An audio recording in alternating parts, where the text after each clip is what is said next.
എല്ലാവർക്കും നമസ്കാരം. വീട് ഒരു സ്വപ്നമാണ്. ആ സ്വപ്നത്തെ അതിമനോഹരമായി ആവിഷ്കരിച്ചിരിക്കുന്ന ടി പത്മനാഭൻ്റെ പാറപ്പുറത്തെ വീട് എന്ന ചെറുകഥയാണ് ഈ വീഡിയോയിൽ ഉൾക്കൊള്ളിച്ചിരിക്കുന്നത്. പാറപ്പുറത്തെ വീട്. ഈയിടെയായി ഈ വീടും പറമ്പും എൻ്റെ മനസ്സമാധാനം കെടുത്താൻ തുടങ്ങിയിരിക്കുന്നു. 20 സെൻറ്റ് സ്ഥലമാണ് ആകെയുള്ളത്. അതിലൊരു ചെറിയ വീടും. ഭൂമി ഞാൻ വിലയ്ക്ക് വാങ്ങിയതല്ല, തറവാട് ഭാഗം വെച്ചപ്പോൾ കിട്ടിയതാണ്. എൻ്റെ ഓഹരിയിൽ ആകെ ഇത്രയേ ഉണ്ടായിരുന്നുള്ളൂ.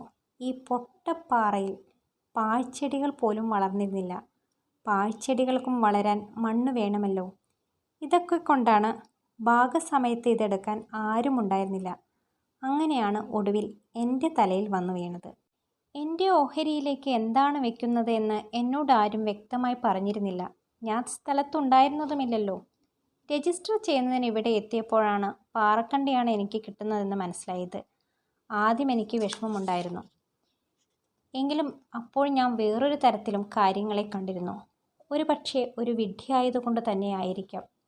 ആരുടെയെങ്കിലും ഓഹരിക്കായി പാറക്കണ്ടി വെക്കണ്ടേ? എനിക്കല്ലെങ്കിൽ മറ്റൊരാൾക്ക്. ഇത് പൂർണ്ണമായി മാറ്റി നിർത്തി ഭാഗിക്കാമെന്ന് വെച്ചാൽ അത്രയ്ക്കൊന്നും സ്വത്തുക്കളില്ല താനും. അപ്പോൾ എനിക്കാണെങ്കിൽ കുട്ടികളോ മറ്റു പ്രാരാബ്ധങ്ങളോ ഒന്നുമില്ല താനും. ഭാര്യയ്ക്കാണെങ്കിൽ ജോലിയുമുണ്ട്. അതുകൊണ്ട് എനിക്ക് തന്നെ ആയിക്കോട്ടെ, തർക്കിക്കാനൊന്നും പോകണ്ടെന്ന് കരുതി. ഇതൊക്കെ എൻ്റെ മനസ്സിൽ മാത്രമായിരുന്നു. ആരോടൊന്നും പറയുകയുണ്ടായില്ല, ഭാര്യയോട് പോലും. ഭാര്യയ്ക്കാണെങ്കിൽ ഇങ്ങനെയൊരു കരാറിന് ഞാൻ മൂകനായി നിന്നു കൊടുക്കുന്നതിൽ വലിയ സന്തോഷമൊന്നും ഉണ്ടായിരുന്നില്ല താനും. എന്നെ സ്വന്തക്കാരെല്ലാവരും കൂടി കളിപ്പിക്കുകയാണ് എന്ന് അവൾ പറഞ്ഞു. ഞാനൊരു വിഡ്ഢിയാണെന്ന് അവൾ ഒരിക്കലും തെളിച്ചു പറഞ്ഞില്ല. എങ്കിലും അവളുടെ വാക്കുകളിലും നോട്ടത്തിലുമൊക്കെ അങ്ങനെയൊരു ധ്വനിയുണ്ടായിരുന്നു. രജിസ്റ്റർ കഴിഞ്ഞ് ജോലി സ്ഥലത്തേക്ക് മടങ്ങിയതിന് ശേഷം ഭാര്യ പലപ്പോഴും ചോദിച്ചിരുന്നു, എന്താണിനി ഈ പാറ കൊണ്ട് ചെയ്യാൻ ഉദ്ദേശിക്കുന്നത്? വെറുതെ വെച്ചിരിക്കാനാണോ? അല്ല ആർക്കെങ്കിലും വിൽക്കാനോ? അല്ലെങ്കിൽ ആര് വാങ്ങാനാണ് ഈ പാറ? മൊട്ടപ്പാറ. കരാറിന് മുമ്പായി എനിക്കിത് വേണ്ട എന്ന് നിങ്ങൾ ഉറപ്പിച്ചു പറഞ്ഞിരുന്നുവെങ്കിൽ ആരൊക്കെ ഉപദേശിച്ചതാ? ഞാനും പറഞ്ഞു. എന്നിട്ടും ചിലപ്പോൾ അത്തരം സന്ദർഭങ്ങളിൽ ഞാൻ പുഞ്ചിരിക്കാറുണ്ടായിരുന്നു. എൻ്റെ മൗനത്തേക്കാൾ ഭാര്യയെ ചൊടിപ്പിച്ചിരുന്നത് എൻ്റെ പുഞ്ചിരിയായിരുന്നു. ഭാര്യ ദേഷ്യത്തോടെ ചോദിക്കും, എന്താ ചിരിക്കുന്നത്? ഞാൻ ഒന്നും പറയാതിരുന്നാൽ വീണ്ടും ചോദിക്കും, ചിരിക്കാൻ മാത്രം ഞാൻ ഇവിടെ എന്താ പറഞ്ഞത്? നീ പറഞ്ഞതുകൊണ്ടൊന്നുമല്ല, ഞാൻ വേറെ പലതും ഓർത്ത് ചിരിച്ചതാ എന്ന് പറഞ്ഞാൽ ഭാര്യ ഉടനെ ചോദിക്കും, വേറെ പലതും ഓർത്തിട്ടോ? അതെന്തോന്നാ? എനിക്കും അറിഞ്ഞുകൂടെ? ഞാനൊന്നും പറഞ്ഞില്ല. അപ്പോൾ ഭാര്യ പറയും, എനിക്കറിയാം, വേറെ ഒന്നുമല്ല, നിങ്ങളെന്നെ വെറുതെ ചൊടിപ്പിക്കാനായി. പക്ഷെ വേറെ ചിലതും ഉണ്ടായിരുന്നു എന്നതാണല്ലോ സത്യം. ഞാൻ വളരെ രഹസ്യമായി എൻ്റെ മനസ്സിൻ്റെ ഉള്ളിൽ ആ മൊട്ടപ്പാറയെ സ്നേഹിക്കാൻ തുടങ്ങിക്കഴിഞ്ഞിരുന്നു. ഈ സ്നേഹം എൻ്റെ ഉള്ളിൽ മുളപൊട്ടിയത് എപ്പോഴായിരിക്കും? കരാറിന് ശേഷമായിരിക്കില്ല എന്ന് തീർച്ച. എനിക്ക് തോന്നുന്നത് മനസ്സിൻ്റെ ഉള്ളറകളിൽ ഞാൻ പോലും അറിയാതെ ഇത് വളരെ പണ്ടു മുതൽക്കേ ഒളിച്ചു കിടന്നിട്ടുണ്ടാകും എന്നാണ്. അങ്ങനെയാകാനാണ് സാധ്യത. മൊട്ടപ്പാറയെക്കുറിച്ചുള്ള ഓർമ്മ എൻ്റെ കുട്ടിക്കാലത്തേക്ക് പോകുന്നുണ്ട്. ഞാൻ വളരെ സ്നേഹിച്ചിരുന്ന, എന്നെയും വളരെ സ്നേഹിച്ചിരുന്ന ഒരമ്മാവനുണ്ടായിരുന്നു. അമ്മാവൻ ചിലപ്പോൾ വൈകുന്നേരങ്ങളിൽ അങ്ങാടിയിലേക്ക് പോകും. നീയും വരുന്നോ? എൻ്റെ സന്തോഷത്തിന് അളവുണ്ടായിരുന്നില്ല. ഞാൻ അമ്മാവൻ്റെ മുഖത്തേക്ക് ആകാംക്ഷയോടെ നോക്കി നിൽക്കുക മാത്രം ചെയ്യും. അപ്പോൾ അമ്മാവൻ പറയും, പോന്നോളൂ, എന്തെങ്കിലും എടുക്കാനുണ്ടെങ്കിൽ. എല്ലാം കൂടി എനിക്ക് ഒറ്റയ്ക്ക് കഴിയില്ല. അമ്മ അത് പ്രസന്ന ഭാവത്തോടെ കേട്ടു നിൽക്കുന്നുണ്ടാവും. അമ്മയ്ക്കറിയാം എന്തിനാണ് എന്നെ കൊണ്ടുപോകുന്നതെന്ന്. അങ്ങാടിയിൽ നിന്ന് വാങ്ങുന്ന സാധനങ്ങൾ ചുമപ്പിക്കാനൊന്നുമല്ല. അമ്മാവൻ്റെ അടുത്ത സ്നേഹിതനും അയൽക്കാരനുമായ അപ്പേട്ടനും ഉറക്കെ സംസാരിച്ച് മുറുക്കി തുപ്പിക്കൊണ്ട് മുമ്പിൽ, മനോരാജ്യങ്ങൾ നെയ്തുകൊണ്ട് ഞാൻ പുറകിൽ. പാറയുടെ അടുത്തെത്തിയാൽ അമ്മാവൻ പറയും, നീ ഇവിടെ ഇരിക്ക്, എങ്ങോട്ടും പോകരുത്, ഞങ്ങൾ ഇപ്പോൾ വരാം. അമ്മാവനും സുഹൃത്തും പോയിരുന്നത് പാറയുടെ തൊട്ടടുത്തുള്ള പ്രസിദ്ധമായൊരു കള്ളിഷാപ്പിലേക്കായിരുന്നു. അവർ പോയ ഉടനെ തന്നെ ഷാപ്പിൽ നിന്ന് ഒരാൾ വലിയ ഒരിലക്കുമ്പിളിൽ പുഴുങ്ങിയ പയറുമായി വരും. ഒന്നും പറയാതെ ചിരിച്ചുകൊണ്ട് അയാൾ കുമ്പിൾ എന്നെ ഏൽപ്പിച്ചു പോകും. പയർ എപ്പോഴും നല്ല ചൂടുള്ളതായിരുന്നു, ആവി പറക്കുന്നത്. അതിൽ നല്ല മൂത്ത നാളികേരം ഇഷ്ടം പോലെ ചിരവിയിട്ടുണ്ടാകും. വീട്ടിൽ ഉണ്ടാക്കുന്നതിനേക്കാൾ എത്രയോ രുചി കൂടിയത്. ഞാൻ വളരെ കുറച്ചായി വായിലിട്ട് പതുക്കെ ചവച്ച് സന്തോഷത്തോടെ ഇരിക്കും. അപ്പോൾ ഷാപ്പിൻ്റെ പിറകിൽ നിന്ന് ഒരു കൂട്ടം കാക്കകൾ ആർത്തിയോടെ പറന്നെത്തും. പയറിൻ്റെ ഒരു ഓഹരി എന്നും അവർക്കുമുള്ളതായിരുന്നു. പിന്നീട് ഞാൻ വളർന്നു വലുതായി. അമ്മാവനും പോയി. കള്ളുഷാപ്പ് ഒരു പുതിയ റോഡിനു വേണ്ടി പൊളിച്ചു മാറ്റപ്പെട്ടു. എങ്കിലും അപ്പോഴേക്കും പാറ എൻ്റെ മനസ്സിൻ്റെ അടിയിൽ ചാരത്തിൽ കനൽ പോലെ ഒളിച്ചു കിടന്നിട്ടുണ്ടാകും. അതുകൊണ്ടാണല്ലോ റിട്ടയർമെൻറ്റിൻ്റെ സമയത്ത് ഇവിടെ ഒരു വീട് വെച്ച് ശേഷിച്ച കാലം അവിടെ കഴിച്ചു കൂട്ടാൻ ഞാൻ തീരുമാനിച്ചത്. ഭാര്യ ആദ്യം അത് വിശ്വസിച്ചിരുന്നില്ല. ഇവിടെ ഈ പാറപ്പുറത്ത് വീട് വയ്ക്കുകയോ? ഒരു തരി മണ്ണ് പോലുമില്ലാത്ത. ഭാര്യ പറഞ്ഞു, ഇത് പാറയാണ്, ഇവിടെ മണ്ണില്ല എന്നൊക്കെ നിങ്ങളും സമ്മതിക്കുന്നുണ്ട്. പക്ഷേ നിങ്ങൾ ഇപ്പോൾ പറയുന്നു തെങ്ങിന് പാറയാണ് നല്ലത്, മണ്ണ് വേണമെന്നില്ല എന്ന്. മാവിനും പിലാവിനും ഒക്കെ കുഴിച്ച് എവിടെ നിന്നെങ്കിലും മണ്ണ് കൊണ്ടുവന്ന് ഇട്ടുകൊള്ളാമെന്നും പറയുന്നു. ശരിയായിരിക്കാം, പക്ഷെ വെള്ളം വേണ്ടേ? ഈ പാറപ്പുറത്ത് വെള്ളം കിട്ടുമെന്ന് ഞാൻ അപ്പോൾ പറഞ്ഞു. തീർച്ചയായും കിട്ടും. ഈ നോക്കിക്കോളൂ, നല്ല ഒന്നാന്തരം വെള്ളം പാറയുടെ അടിയിലായിരിക്കും എപ്പോഴും. പറഞ്ഞതുപോലെ തന്നെ നല്ല വെള്ളം കിട്ടി. പക്ഷെ ഒരിക്കലും വേണ്ടത്ര ഇല്ലായിരുന്നു. അതുകൊണ്ട് തന്നെ ഞാൻ വെച്ച തെങ്ങും തൈകളും മാവുമൊന്നും ഒരിക്കലും തഴച്ചു വളർന്നിരുന്നില്ല. കിണറാണെങ്കിൽ പിരിയുമ്പോൾ കിട്ടിയ തുകയുടെ നല്ലൊരു ഭാഗം വിഴുങ്ങുകയും ചെയ്തു. ആ ഇടയ്ക്ക് പഴയ ജോലിസ്ഥലം വരെ എനിക്ക് പോകേണ്ടി വന്നു. അപ്പോൾ ദീർഘകാലം എൻ്റെ സഹപ്രവർത്തകനും സുഹൃത്തുമായിരുന്ന ജെയിംസിനെ കണ്ടു. ജന്മനാ ഒരു കൃഷിക്കാരനായിരുന്നു ജെയിംസ്. എന്തൊക്കെയുണ്ട് സാറേ പുരയിടത്തിൽ? ഞാൻ എൻ്റെ വിഷമങ്ങൾ വിവരിച്ചു കൊടുത്തപ്പോൾ ജെയിംസ് പറഞ്ഞു, അത് സാരമില്ല സാറേ, മണ്ണും പെണ്ണും നന്നാക്കിയാൽ നന്നായിക്കൊള്ളും എന്നല്ലേ. പിന്നെ ക്ഷമ വേണം, നല്ലതുപോലെ അധ്വാനിക്കുകയും ചെയ്യണം. അപ്പോൾ ഞാൻ ചോദിച്ചു, വെള്ളമോ? ജെയിംസ് പറഞ്ഞു, വെള്ളവും ശരിയാക്കാം. അടുത്ത വേനലിൽ കിണർ ഇത്തിരി കൂടി താഴ്ത്ത്, അല്ലെങ്കിൽ ഒരു ബോർവെൽ ഇറക്കിക്കൂടെ? കാശിൻ്റെ വിഷമം പറഞ്ഞപ്പോൾ ജെയിംസ് പറഞ്ഞു, സാറ് കിട്ടിയ കാശൊക്കെ ബംഗ്ലാവിന് വേണ്ടി ചിലവാക്കി കാണും. ഞാൻ പെട്ടെന്ന് അയ്യോ എന്ന് പറഞ്ഞുപോയി. എൻ്റെ ജെയിംസേ, ബംഗ്ലാവോ? 2 മുറികളുള്ള ഒരു ചെറിയ വീട്.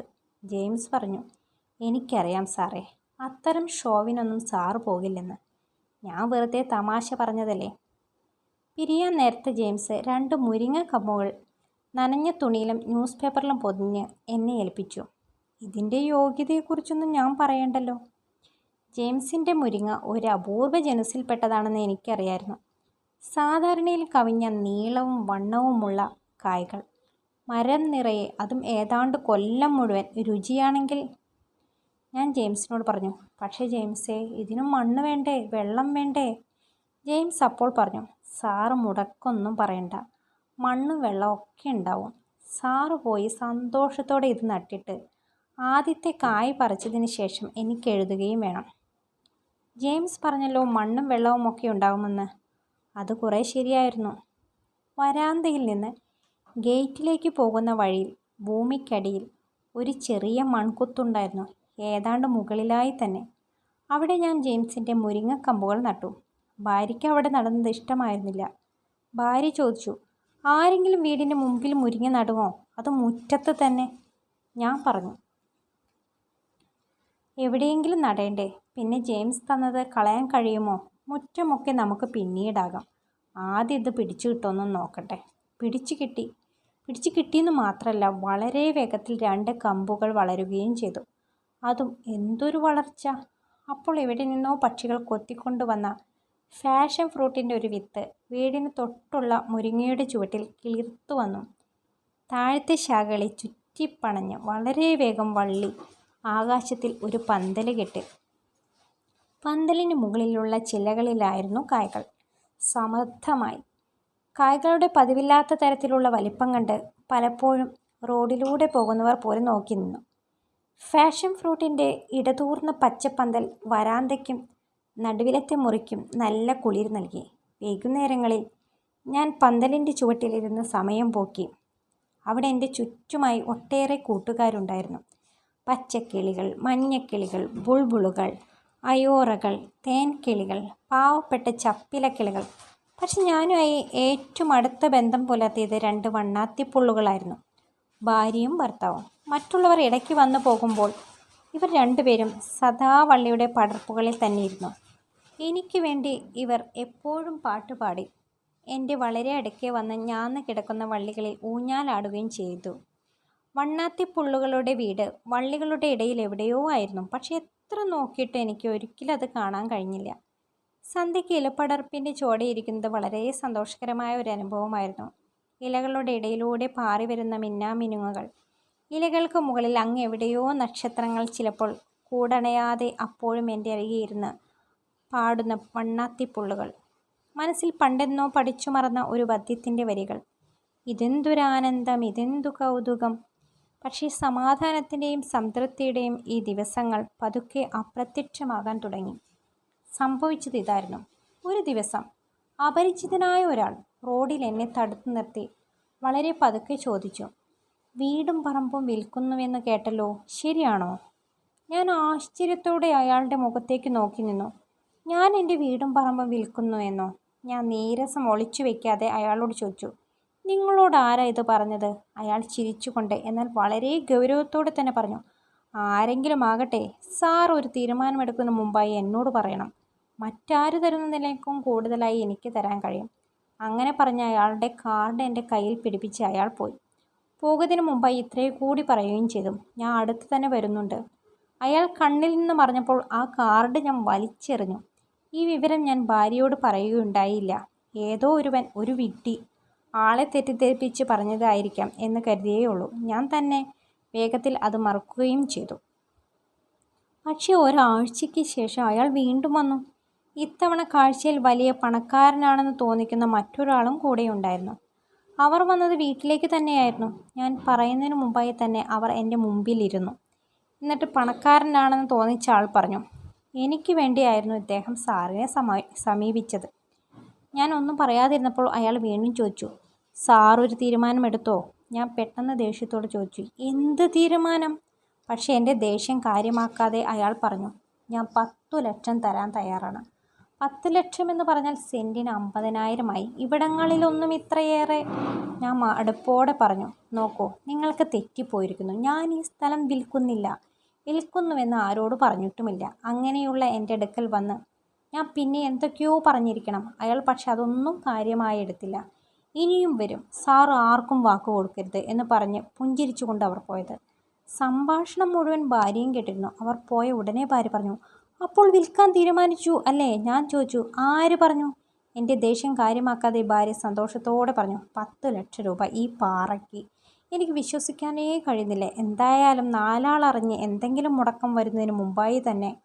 ഞാൻ അപ്പോൾ പറഞ്ഞു, നോക്കൂ, ഞാനിത് വിൽക്കുന്നുവെന്ന് ആരോടും പറഞ്ഞിട്ടില്ല. ഏതോ ഒരു തെറ്റിദ്ധാരണ മൂലമാണ് അവർ.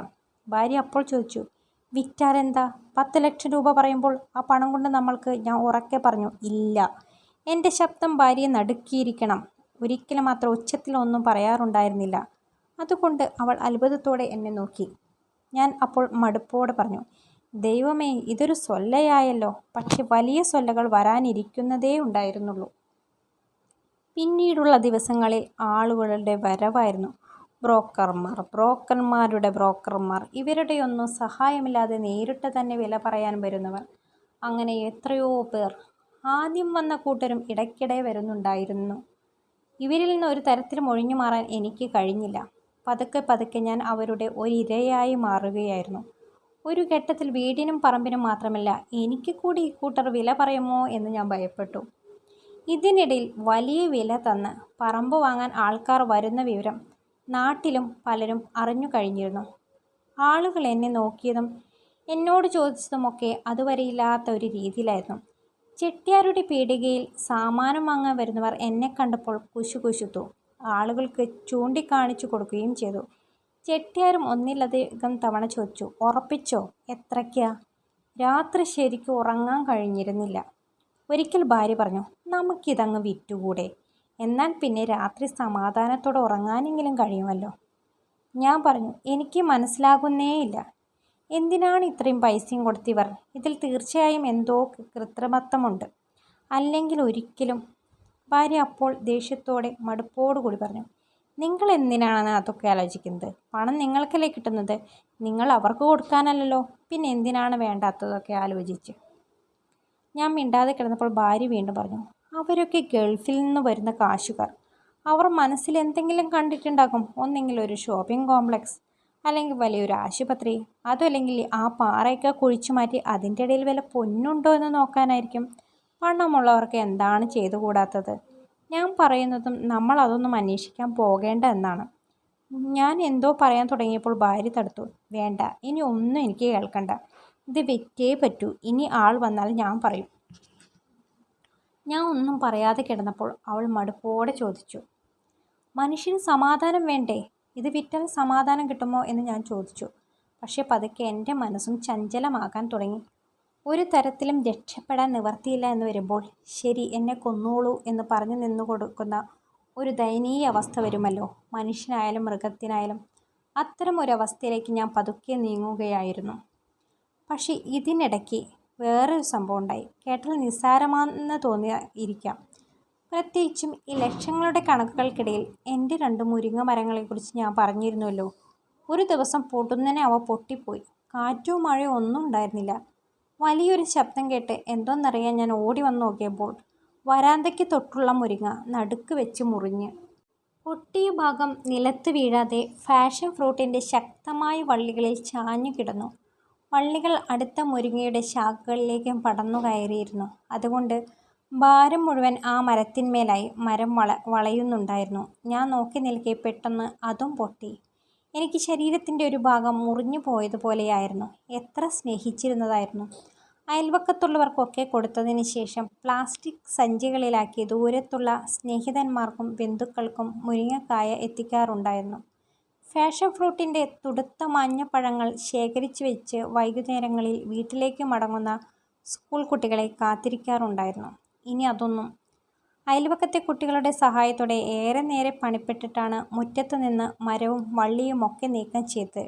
എല്ലാം നീക്കിക്കഴിഞ്ഞതിന് ശേഷമാണ് ഒരു നടുക്കത്തോടെ ഓർത്തത്, വണ്ണാത്തിപ്പുള്ളുകളുടെ കൂട്. കൂടിനെന്തു പറ്റിയോ ആവോ? കൂട്ടിൽ മുട്ടയുണ്ടാകുമോ? കുഞ്ഞുങ്ങളുണ്ടാകുമോ? കൂട് ഞാൻ ഒരിക്കലും കണ്ടിരുന്നില്ല എന്നത് ശരി തന്നെ. പക്ഷേ കൂട് അവിടെ എവിടെയോ ഉണ്ട് എന്ന് എനിക്ക് ഉറപ്പുണ്ടായിരുന്നു. പറമ്പിൻ്റെ ഒരു മൂലയിൽ കൊണ്ടിട്ടിരുന്ന വള്ളികളുടെ ഇടയിൽ വളരെ നേരം ഞാൻ തപ്പി നോക്കി. പക്ഷേ എനിക്ക് കൂട് കാണാൻ കഴിഞ്ഞില്ല. പിന്നീട് വൈകുന്നേരങ്ങളിൽ മുറ്റത്തിരിക്കുന്നത് നിന്നു. പക്ഷികളാരും വരാതെയുമായി. ആകെ അവിടെ ഉണ്ടായിരുന്നത് മുരിങ്ങയുടെ തീർത്തും നഗ്നമായ 2 കുറ്റികൾ മാത്രമായിരുന്നു. പക്ഷെ ഇന്നു രാവിലെ അവർ വീണ്ടും വന്നു. ഞാൻ അപ്പോൾ മുറ്റത്ത് നിൽക്കുകയായിരുന്നു. ആകാശത്തിൻ്റെ താഴ്ന്ന ഒരു കോണിൽ നിന്ന് അവർ 2 പേരും പൊടുന്നനെ പ്രത്യക്ഷപ്പെട്ടു. അവരുടെ സന്തോഷത്തിന് അതിരുണ്ടായിരുന്നില്ല. എനിക്ക് ചുറ്റും അവർ കുറേ നേരം ടീ ടീ എന്ന് ശബ്ദമുണ്ടാക്കിക്കൊണ്ട് നൃത്തം വെച്ചു. പിന്നീട് മുരിങ്ങയുടെ തടിയിലിരുന്ന് പാടാൻ തുടങ്ങി. അപ്പോൾ ഭാര്യ അകത്തുനിന്ന് വന്ന്, ഞാൻ എന്താണ് അവിടെ മുറ്റത്ത് ചെയ്യുന്നത്? ബ്രോക്കർ കുറച്ചു കഴിഞ്ഞാൽ വരുമല്ലോ, എത്ര തുകയാണ് അയാളിൽ നിന്ന് അഡ്വാൻസായി എന്നൊക്കെ നിർത്താതെ പറഞ്ഞു. പക്ഷേ എനിക്ക് അതിലൊന്നും ശ്രദ്ധിക്കാൻ കഴിഞ്ഞില്ല. ഭാര്യ തുടരെ സംസാരിച്ചു കൊണ്ട് നിന്നപ്പോൾ ഞാനൊരു ഘട്ടത്തിൽ കൈ ഉയർത്തി, വേണ്ട, നമ്മളിപ്പോൾ ഭൂമിയൊന്നും വിൽക്കുന്നില്ല എന്ന് പറയുക മാത്രം ചെയ്തു. വണ്ണാത്തിപ്പുള്ളുകൾ ആകാശത്തിലേക്ക് നോക്കി തൊണ്ട തുറന്ന് പാടുന്നുണ്ടായിരുന്നു. ഞാൻ അവരുടെ പാട്ടിൽ ലയിച്ചു നിന്നു.